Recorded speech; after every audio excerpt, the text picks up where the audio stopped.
The building pretended to sleep. 𝗧𝗵𝗲 had a dignified way of going quiet. Office doors clicked shut. Lamps went dark one by one. Stale lecture air thinned into hallways that smelled faintly of dust jackets and hot copier glass. By midnight, only custodial carts rolled the corridors, their wheels murmuring over tile, and the blue security LEDs on classroom panels winked at nobody. If you stood in the atrium and listened, you could hear the building's lungs, the HVAC pacing itself, the elevator cables humming faintly behind the walls like taut strings. Luis heard the extra ding on a Tuesday. He had a route, the kind you can walk with your eyes closed. North stairwell to the 3rd floor. Wipe the handrails, empty bins into the soft belly of a black bag. Nod toward the espresso machine left on in the adjunct lounge. Pretend not to read the forgotten drafts, accusing themselves under paperweights. He'd been nights here for 7 years, long enough that the place felt like a second, badly lit skin. At 3:12 a.m., the corridor lights dimmed, then brightened the way a tired person blinks. Luis stopped because he always stopped when the lights did that, the way a person pauses at the edge of a curb without thinking. He waited. He listened. The ventilation sighed. Then the sound came. A stainless chime, single note and bright, ringed with a metallic halo. The elevator. Luis glanced right the way a man glances at a crosswalk when he's certain the street is empty. 𝗧𝗵𝗲 had 2 elevators in the east wing, side by side, squared-off mouths with brushed steel lips. He could have drawn them from memory. The left one with the scuffed plate, where 1,000 backpacks had swung.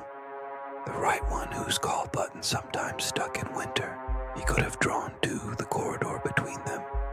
6 feet of painted drywall, fire extinguisher niche.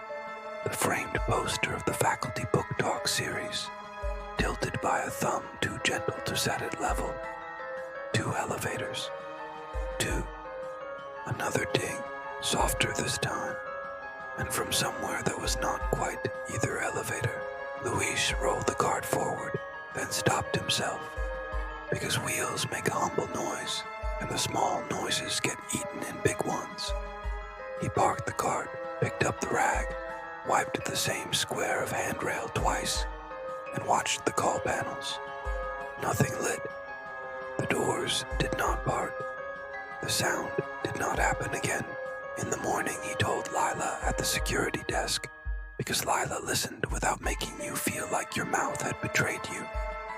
Lila checked the overnight logs and slid a paper toward him, with drop-downs and times. She tapped the fields.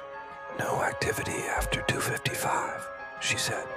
No call signals, no door operations. She smiled, not unkindly. Maybe the music building, she added. They had work on their lifts. Wireless chimes sometimes bleed. Luis almost nodded and almost believed her. He signed the bottom of the paper anyway, where it said, "Acknowledged." He did not sleep easily when he went home. His bedroom window looked over an alley where the bakery van backed in at 4 a.m., and the beep, beep, beep seemed somehow too late. 2 nights later, the grad students stayed late for the syllabus workshop that turned into a pizza autopsy. When they left around 1, only Maya remained, hips perched on the edge of a table in the seminar room, laptop glowing with a literature review whose tone did not love her. She hated the way the building felt after midnight. The stairwells with their painted arrows, the bulletin boards with last month's events bleaching into pastel versions of themselves. She liked it too, because the world grew narrower and simpler. Her thoughts, which darted when watched, stayed still. At 3:07, the elevator in the east wing dinged. She winced because a chime in a quiet place is a scold. Then the lights performed their slow inhale, exhale. She gathered her papers and stuffed them into her backpack because suddenly she wanted to leave before the building remembered it had bones. The corridor gave her back her shape in the windows. A pale, oval face, hair pinned badly, the ridiculous academic backpack that made everyone look first year. She pressed the elevator call button and felt the tired click. The right panel lit. The ding came. No, not from the right, and not from the left. A third. She told herself she was imagining angles. Offices produce odd acoustics. You can only triangulate a sound if you know where you are. She didn't, not exactly. The ding came a second time. She stepped back without planning it, as if to make room for a door in drywall.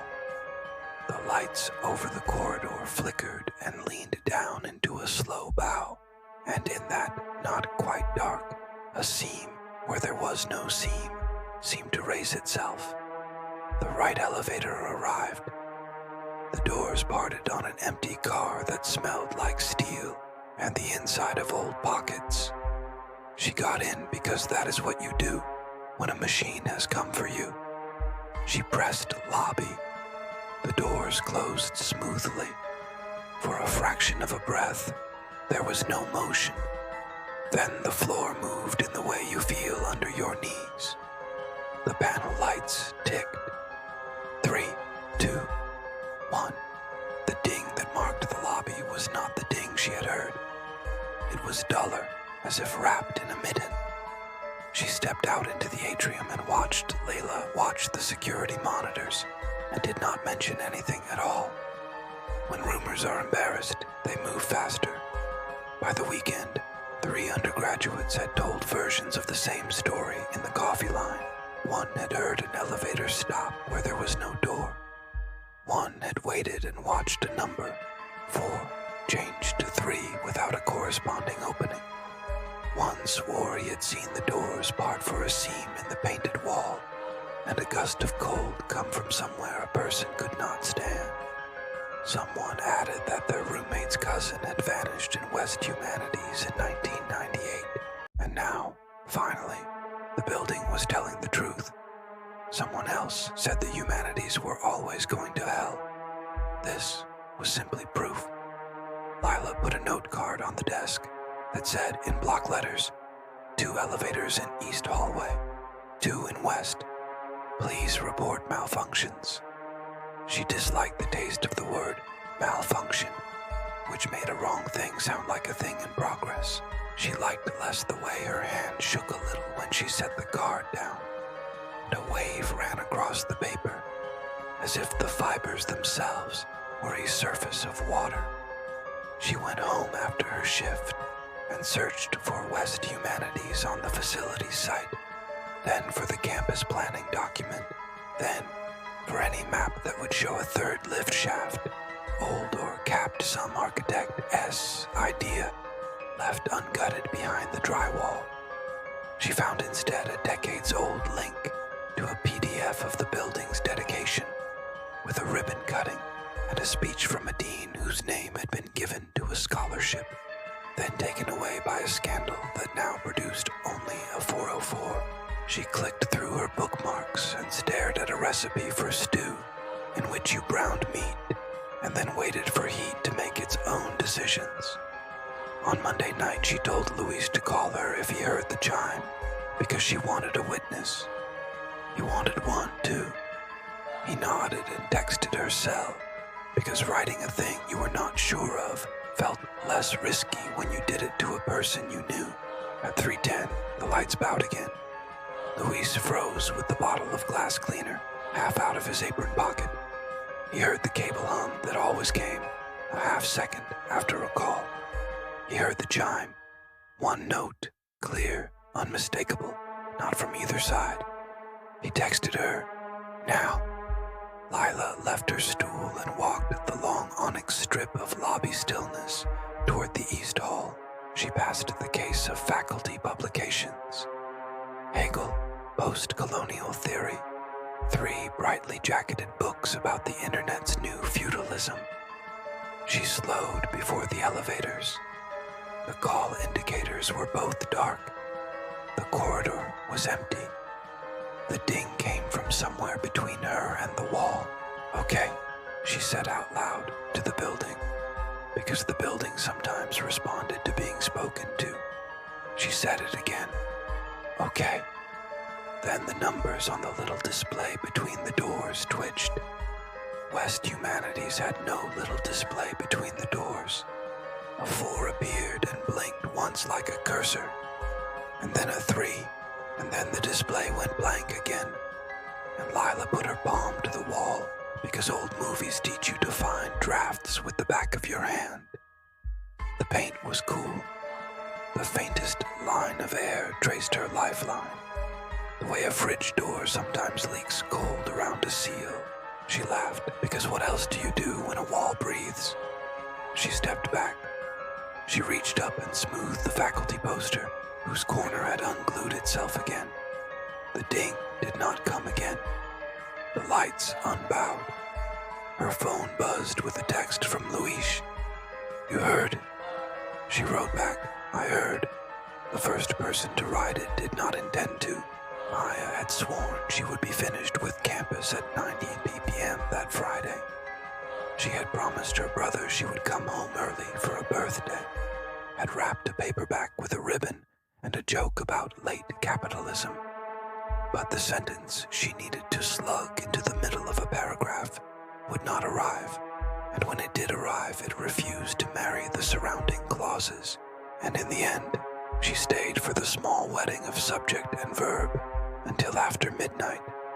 At 2:58, she decided to brave the East Wing after all, because the North Stairs made her feel like she was being watched by a person who wanted you to know they were watching you kindly, which is somehow worse. She pressed the call button for the right elevator, because the right elevator seemed more trustworthy, though she could not have said why.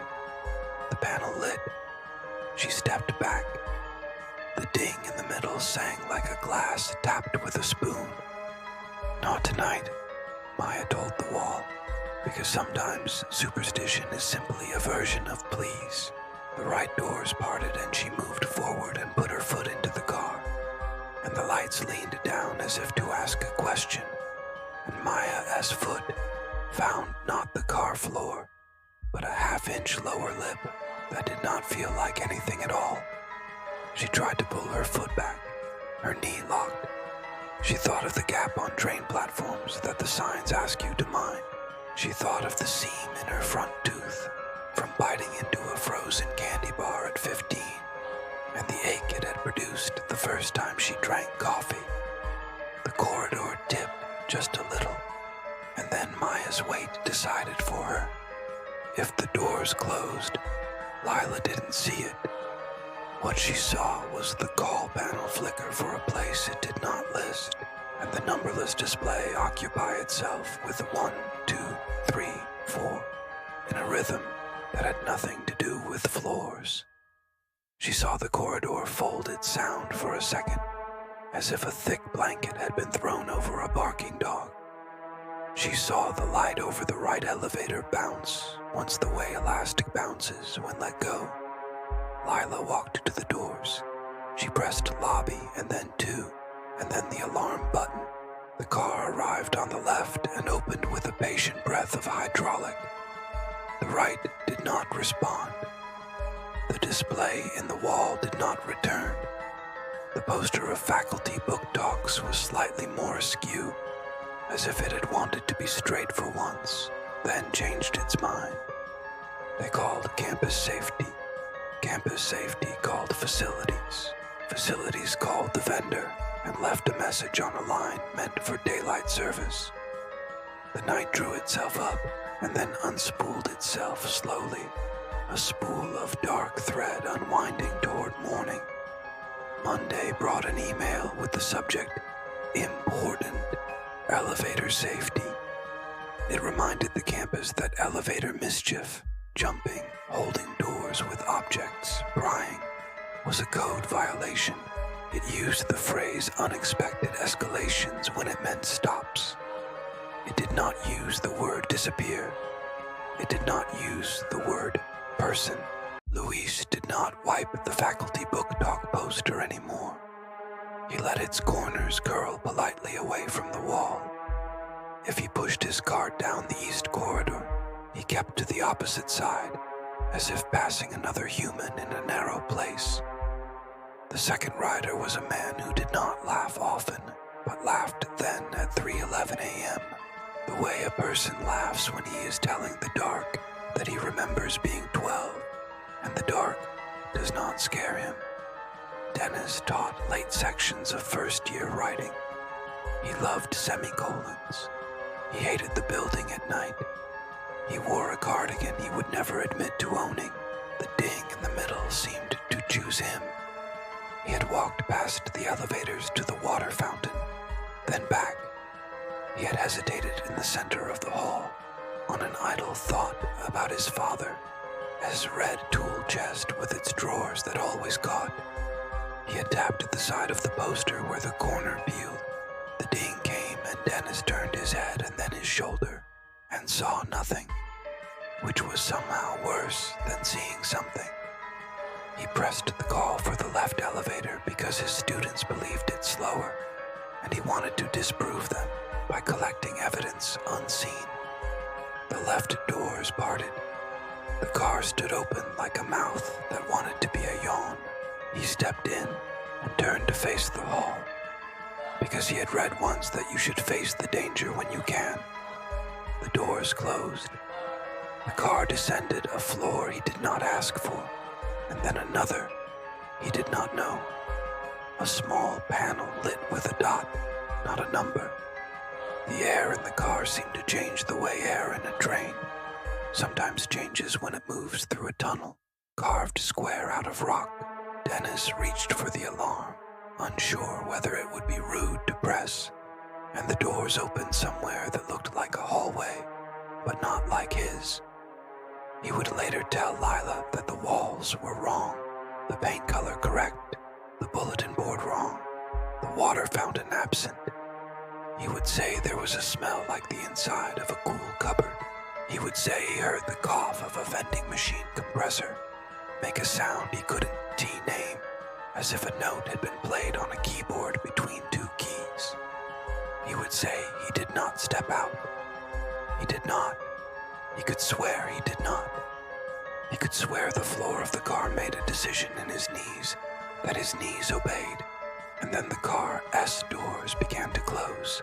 He caught them with his hand because the sign in every elevator in the city told you never to, and the doors glanced off his palm the way a polite person glances off a shoulder, and then he was standing not in a car and not in a hall, and the ding sang very close to his left ear.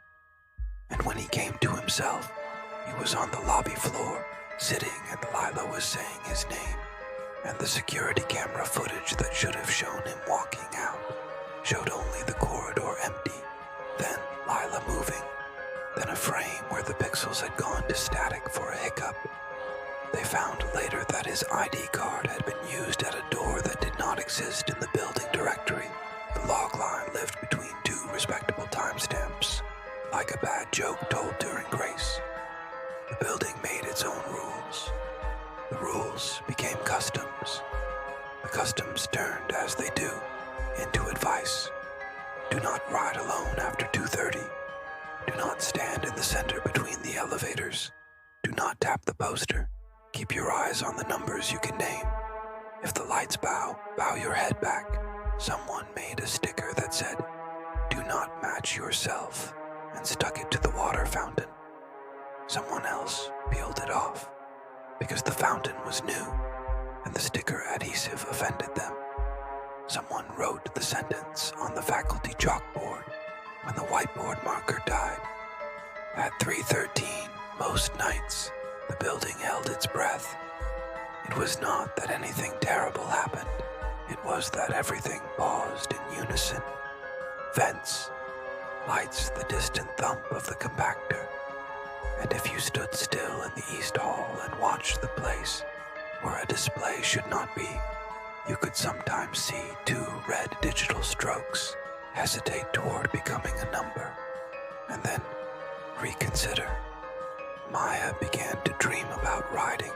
In the dream, the car button panel had no numbers, only little rectangles of glass that revealed a hallway behind them. And when she pressed one, the hallway moved and the car did not. When she woke, she put her feet on solid floor and stared at the rectangle of her window and waited to see if the street light as shimmer would arrive, and then her own eyes would, a beat behind. When winter came, facilities taped paper over the poster and called the crease in the drywall a settlement crack. They cut a section out and shined a light into the darkness behind. They sent a photo to a group email. Dust, strings, the innocent bones of a building.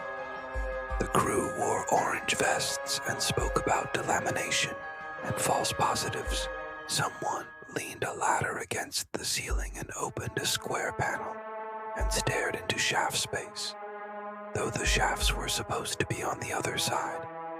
The email that followed thanked them by first names and explained that acoustic illusions are common in structures with parallel corridors. Luis laughed at that kindly, and then he stopped coming down the east wing after 3 Sortre. M, except to empty a bin he could reach without stepping past the switch that controlled the corridor lights.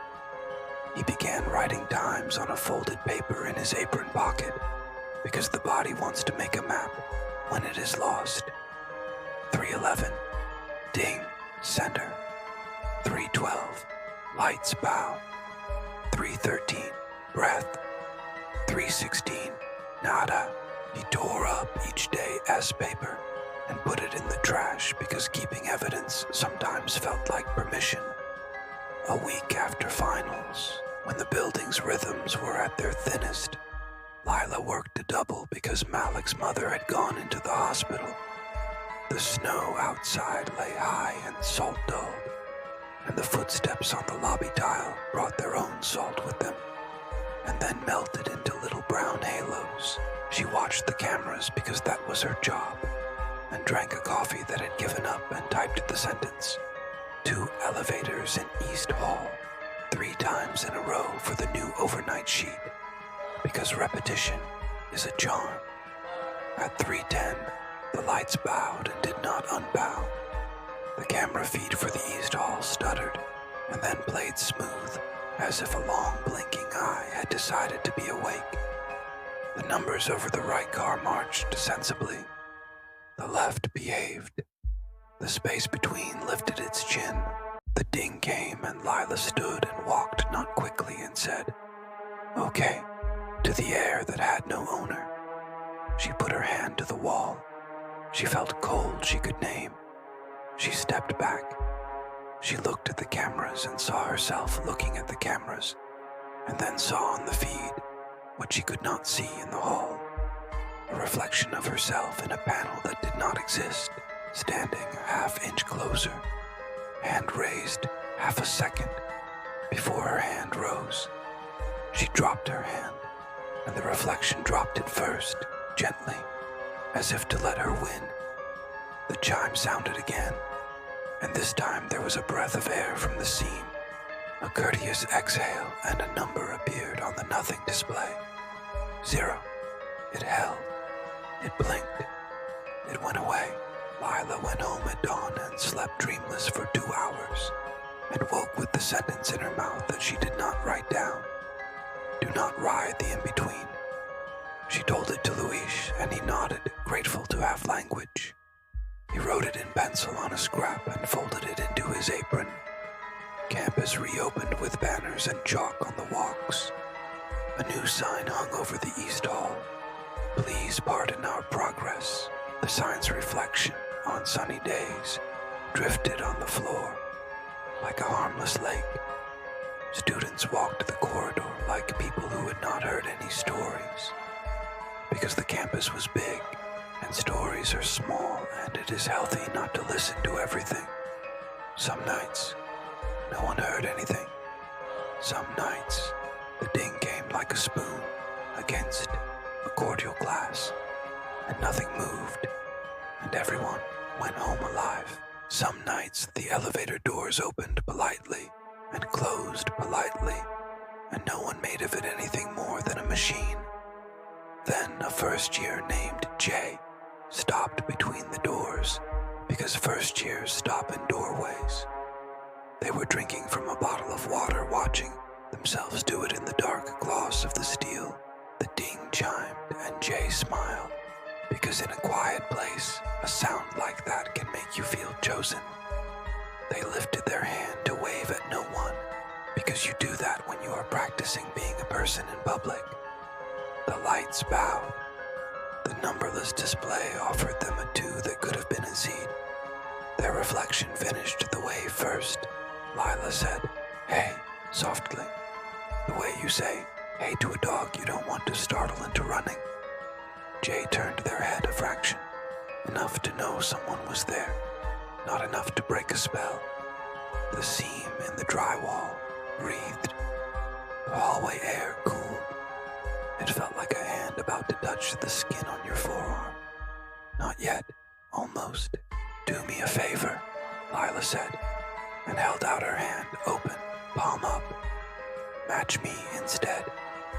Jay looked at her hand, and then at the seam, and then back at her hand, and smiled the way a person smiles when a trick has been offered, and they are curious to see how it is done. They took her hand. The building breathed and did not take its breath back. The number that was not a number blinked off. The carpet under their feet felt like carpet, and not like a memory of carpet. The next day, someone stuck a small laminated card to the wall between the elevators. It was transparent and it said in black, "Do not match yourself. If you hear the ding in the middle, step away. Ride as a pair after 2:30. If the lights bow, bow your head back." There was an email about unauthorized signage. It came from a polite address and used the phrase visual clutter and reminded everyone that facilities was addressing acoustic artifacts. The card stayed up for a week. Then someone peeled it off because rules make people itchy. Spring came. It always does. Daylight filled the atrium like water poured into a bowl. The banner that asked pardon for progress came down and left little squares of brighter paint where the hooks had been. People used the elevators sensibly, and the stairs with a sigh, and the in-between not at all, if they could help it. On a Thursday in late April, around 3:13, Maya walked into the East Hall and did not look at the wall. She pressed the right call and looked at her shoes, and thought of her brother as stupid birthday cake, and the ribbon she had kept to use as a bookmark. The ding chimed from the middle and she felt the air at her wrist cool, and she stepped into the car when it opened and felt the floor under her feet, as if to confirm that it was there. The doors slid toward each other. In the 2-inch gap left before they met, she saw the seam hesitate like a mouth about to speak. She saw in the stainless a ghost of her face that belonged to a mirror not present. She thought of numbers that are not numbers. She thought of the way a building learns your pace, and you learn its. She thought of Lila, S hand offered like a dock to a person stepping out of a boat that has drifted. She kept her eyes on the numbered panel and rode to the lobby and stepped out and said, "Okay," out loud to no one. Lila looked up and grinned without asking for a story, because sometimes relief is its own confession. The 3rd elevator rode that night, someone said later. It opened into a place with a hallway that smelled like the inside of a cupboard, and a vending machine whose hum was between notes, and a poster with corners that would not lie flat in any world. Maybe it carried no one. Maybe it carried a breath. Maybe it is better for a building to have a secret door than to be only walls and the ways we use them. If you asked Luis, he would say he wrote times down and then tore them up, and this helped. If you asked Lila, she would say she offered her hand, and sometimes that was enough. If you asked Maya, she would say she pressed the button and kept her eyes on the numbers she could name. If you wait in the east corridor at 313 and listen and the lights bow and something dings that belongs to no panel, you will feel the impulse to look into the seam and see if the seam is looking back. Do not match yourself